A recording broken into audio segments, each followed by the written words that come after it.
सभी किसान भाइयों का मेरा नमस्कार। आप सभी किसान भाइयों को अपने यूट्यूब नंबर वन खेती किसानी में बहुत बहुत स्वागत करता हूं। मैं हूं आपका दोस्त राहुल चरसिया। किसान भाइयों, जैसे कि जो नए किसान हैं या पुराने किसान हैं, बारिश के सीजन में फूल गोभी, मिर्च या पत्ता गोभी या इसके अलावा टमाटर का नर्सरी डालते हैं, तो बारिश होने के बाद वो अपने फूल गोभी हुआ चाहे मिर्च हुआ, यानी आप कह सकते हैं जो भी आप बारिश के सीजन में पौध डालते हैं, तो बारिश होने के बाद हमें अपने पौध पर कौन सी दवा का छिड़काव करना चाहिए, ये चीज़ आपको इस वीडियो में जानकारी मिलेगा। और जैसे कि किसान भाइयों, हर वीडियो में मैं बताता हूं कि जो हमारा अनुभव है खेती से, वही हम आपको इस वीडियो के माध्यम से आप सभी किसान भाइयों को शेयर करते हैं। और जो हमारा मेन उद्देश्य है, जैसे कि किसान भाई जो नहीं जानते हैं हमें कौन से समय पर कौन सी दवा का प्रयोग करना है, अगर ये चीज़ आप सही से नहीं समझ पाते हैं, आप बारिश के सीज़न में चाहे जो भी नर्सरी डालते हैं, तो आपके बारिश के समय में जो पौधे उसमें तना गलन, डंपी का शिकायत और जो वायरस है, फंगस है, ये समस्या आ जाता है। तो ये कैसे आता है बारिश के सीज़न में, आपको ए टू जेड जानकारी मिलेगा। तो वीडियो को किसान भाइयों लास्ट तक देखें, तभी आपको सही जानकारी मिलेगा।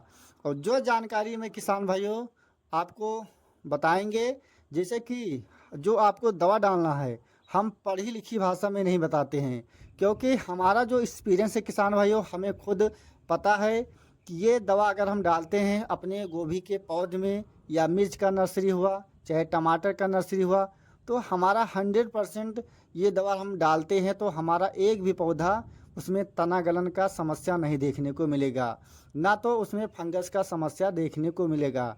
और जो दवा मैं बताऊंगा किसान भाइयों, आप जैसे ही डालते हैं आपको 48 घंटे में उसका 100% रिस्पांस भी मिलेगा। जैसे अगर आप कोई भी फंगस का दवा डालते हैं, चाहे जो भी यूट्यूबर हो या किसान हैं, तो अगर आप जो दवा डालते हैं उसका जो रिस्पांस है किसान भाइयों, जैसे कि बहुत से यूट्यूबर कहते हैं कि आप सुबह के समय दवा डालते हैं तो शाम के समय आपको उसका रिस्पांस दिखाई देगा। ऐसा नहीं है दोस्तों। आप जो भी फंगिसाइड प्रयोग करेंगे, फंगस का जो दवा आप प्रयोग करेंगे, आपको 2 दिन के बाद ही उसका सही से रिजल्ट देखने को मिलेगा। और आपको तभी देखने को मिलेगा जब आप उस गोभी का फसल हुआ चाहे मिर्च का फसल हुआ, जब आप दवा डालते हैं तो आपका अनुभव भी होना चाहिए। जैसे कि अगर आपके पास अनुभव नहीं है, आप दवा डाल देते हैं, अगर ये काम नहीं किया, तो आपको अगर जानकारी नहीं है तो आप पहचान भी नहीं पाएंगे। तो दोस्तों, जैसे कि आप देख सकते हैं, ये जो हमारा गोभी है दोस्तों, सिजेंटा प्रजाति का CFL 1522 गोभी है। और जैसे कि बारिश के दौरान, जैसे इस समय जुलाई का महीना चल रहा है, जैसे कि बारिश हो जाता है, बारिश होने के बाद क्या होता है, धूप खिलता है या धूप नहीं खिलता है, तो जो हमारी धरती है, धरती से उमस निकलती है। उमस निकलने के कारण, जैसे कि आप चाहे घर पर रहते हैं या आप खेत में रहते हैं, तो जब उमस निकलती है, जैसे हमारे शरीर से पसीना निकलता है, उसी प्रकार जो पौधा है दोस्तों, उसमें फंगस का समस्या आ जाता है। और अगर आपके खेत में जहां आप नमी, जैसे कि जो नर्सरी आप डालते हैं, अगर वहाँ नमी ज़्यादा हो जाता है दोस्तों, तब भी उस खेत में फंगस का समस्या आ जाता है। जो आप गोभी का पौध डालते हैं या आप पत्ता गोभी का नर्सरी डालते हैं, तो उसके लिए किसान भाइयों 2-3 ऐसे दवा हैं जिसे आप अपने फसल पे डालते हैं, तो आपका बहुत ही गारंटी के साथ मैं कहता हूं दोस्तों, एक भी पौध आपका ख़राब नहीं होगा। आप खुद ही वीडियो में देख रहे हैं दोस्तों, हमारे यहाँ अयोध्या ज़िले में 29 तारीख से लेकर 9 तारीख तक इतना बारिश हुआ दोस्तों, लगातार बारिश हो रहा था। 2 घंटा 3 घंटा मात्र दिन में टाइम मुझे मिलता था अपने गोभी के फसल पर दवा डालने का। और आप देख सकते हैं जो भी हमारा पौध है दोस्तों, इसमें आपको कोई भी समस्या देखने को नहीं मिल रहा है। तो आपको क्या करना है किसान भाइयों, सबसे पहले जैसे कि आप अगर नर्सरी डाले हुए हैं, बारिश का सीज़न शुरू हो चुका है, शुरुआती दौर पर जैसे आप पहले स्टेज पर अगर बारिश होता है दोस्तों, तो आपको सिर्फ साफ का प्रयोग करना है।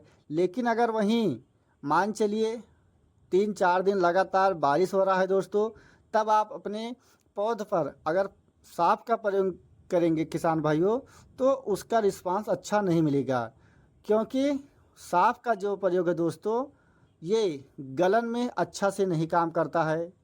और इसके लिए किसान भाइयों, जैसे कि पहली स्टेज पर आपको साफ का प्रयोग करना है। अगर जैसे कि शुरुआती दौर पर बारिश हो रहा है, अगर 5-6 दिन का टाइम नहीं मिल रहा है, लगातार बारिश हो रहा है और आपको दवा डालने का मौका नहीं मिल रहा है, तो इस समय आपको जो दवा लेना है दोस्तों, सिजेंटा कंपनी का स्कोर 15 लीटर पानी में 20 ml, और उसके साथ दोस्तों स्टेप्टोसाइक्लिन लेना है 1 पैकेट का आधा।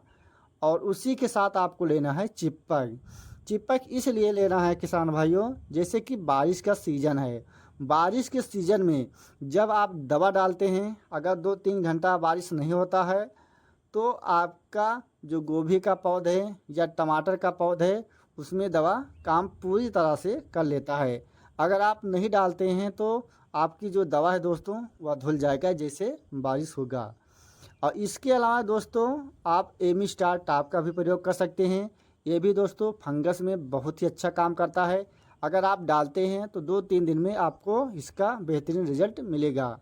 और जैसे किसान भाइयों, जो दवा आपको डालना है, आप जुलाई के महीने में आप चाहे जब डाल सकते हैं, चाहे सुबह के समय या आप दोपहर के समय, बशर्ते आपका जो पौध है, पत्ती पर पानी नहीं होना चाहिए। और जैसे कि किसान भाइयों, जो भी आप नर्सरी डाले हुए हैं बारिश के सीज़न में, चाहे टमाटर है या मिर्च है या बैगन है या फूल गोभी है, इसके अलावा चाहे पत्ता गोभी है, और आप ये चीज़ अगर डालेंगे दोस्तों, आपको गारंटी के साथ मैं कहता हूँ, एक भी फंगस आपकी फसल में नहीं लगेगा। और जैसे कि जो नए किसान हैं या पुराने किसान हैं, बारिश के सीज़न में जो भी नर्सरी डालते हैं, तो उनका जो पौध है ख़राब हो जाता है, तो बचा नहीं पाते हैं। तो अगर आपको ऐसा कोई भी समस्या है, तो जो आप स्क्रीन पर नंबर देख रहे हैं, आप इस नंबर पर व्हाट्सअप कर सकते हैं और बात भी कर सकते हैं। हमारा जो मेन उद्देश्य है, जैसे कि जो नए किसान हैं या पुराने किसान हैं, खेती तो करते हैं, लेकिन उनका जो एक्सपीरियंस है, जब वो कोई फसल लगाते हैं तो हमें अपने फसल पर कौन सी फंगीसाइड का प्रयोग करना है, ये चीज़ अगर नहीं जानते हैं, तो आपका जो फसल दोस्तों हमेशा एक घाटे का सौदा हो जाएगा।